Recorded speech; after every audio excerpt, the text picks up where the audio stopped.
Mungkin dari Bang Febri terkait dengan dari kuasa hukum Bu Putri sendiri, ini kan saksi yang dihadirkan 11 orang anggota kepolisian dan langsung Bu Putri. Mungkin apa yang bisa digali dalam persidangan itu? Jadi kami kuasa hukum Bu Putri juga hadir di sini karena memang persidangannya digabung ya. Jadi persidangan Pak Sambo dan Bu Putri itu digabung. Tapi untuk persidangan lain dipisah. Sehingga bukti-bukti yang relevan nanti secara langsung dengan Bu Putri tentu juga akan kami. Tapi apa yang tidak mereka ketahui tentu juga tidak mungkin kami dalami.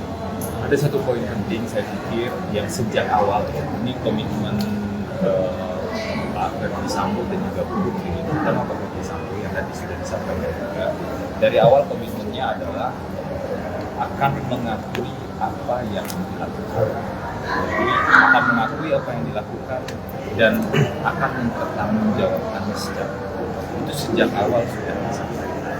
Dan kalau kita simak persidangan minggu lalu ketika para penyidik atau anggota kepolisian dari Polres Jakarta Selatan diperiksa, Pak Ferdi Sambo sebenarnya juga menyampaikan permohonan maaf dan mengakui perbuatan yang dilakukan. Namun ini menjadi PR kita semua ya. Jadi bukan hanya PR bagi kami penasihat hukum, tapi kita semua untuk memilah mana yang sebenarnya adalah skenario. Jadi mana yang sebenarnya tidak terjadi tapi dikatakan seolah-olah terjadi, yang kita sebut dengan katakanlah fase skenario atau fase kegelapan seperti itu. Kita perlu betul-betul memisahkan. Kalau dari dua persidangan ini yang kami dalami lebih lanjut di fase skenario adalah terkait dengan satu tembak-menembak di Duren 3. Kita tahu sebenarnya peristiwanya bukan tembak-menembak di Duren 3 dan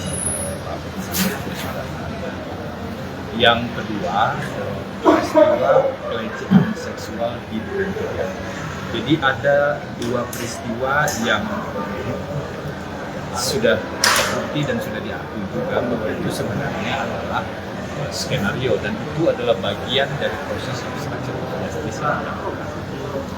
Dua peristiwa itu adalah skenario, tetapi bukan berarti semua keterangan yang lain, semua fakta-fakta lain yang muncul kemudian dicampur adukan sebagai skenario.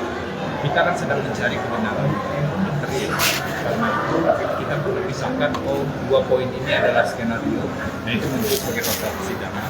Sedangkan poin-poin yang lain itu adalah fakta dan peristiwa yang harus terus digali bukti-buktinya di persidangan.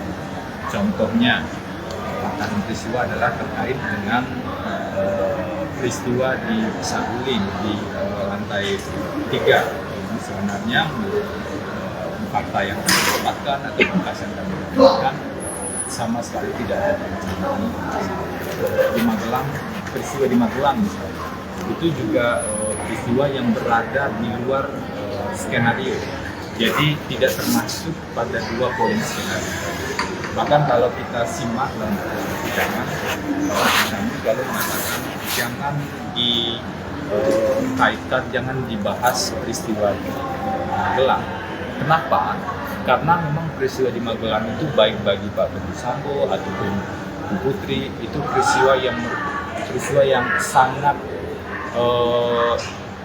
menjadikan beban yang berat bagi Bu Putri secara psikologis, dan itu peristiwa yang membuat malu, kalau dalam bahasa yang sering kita dengar, membuat malu keluarga dan terkait dengan harga diri keluarga. Nah, dalam proses persidangan ini, tentu dalam rangkaian persidangan kita akan membuktikan poin-poin tersebut, dan beberapa saksi dan bukti sebenarnya sudah bicara terkait.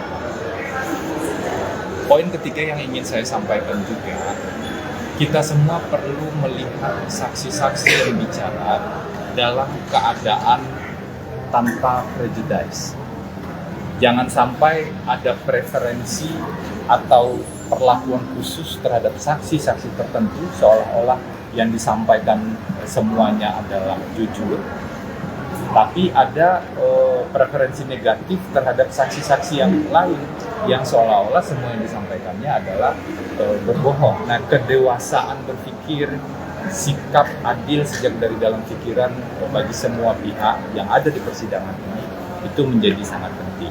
Karena itu sejak awal kami mengajak kita semua, mari kita pisahkan mana saja fakta atau informasi-informasi yang sebenarnya adalah skenario, ada 2 poin tadi, dan hal-hal lain yang sifatnya sebenarnya faktual dan masih perlu diuji kebenarannya dalam proses persidangan. Nah, ini kalau kita hitung sampai saat ini untuk sidang Bu Putri dan Pak Ferdy Sambo kan sudah sampai dengan sidang kemarin ada 39 saksi, hari ini 11 saksi, jadi lebih dari sekitar 40-an saksi ya yang sudah diperiksa. Dan kita, kalau dari perspektif kami melihat semakin ada titik terang mana yang salah dan diakui oleh Pak Ferdy Sambo, mana yang sebenarnya tidak terkonfirmasi atau tidak terjadi. Jadi berbeda dengan apa yang dibicarakan di luar dengan apa yang terbukti dalam proses persidangan.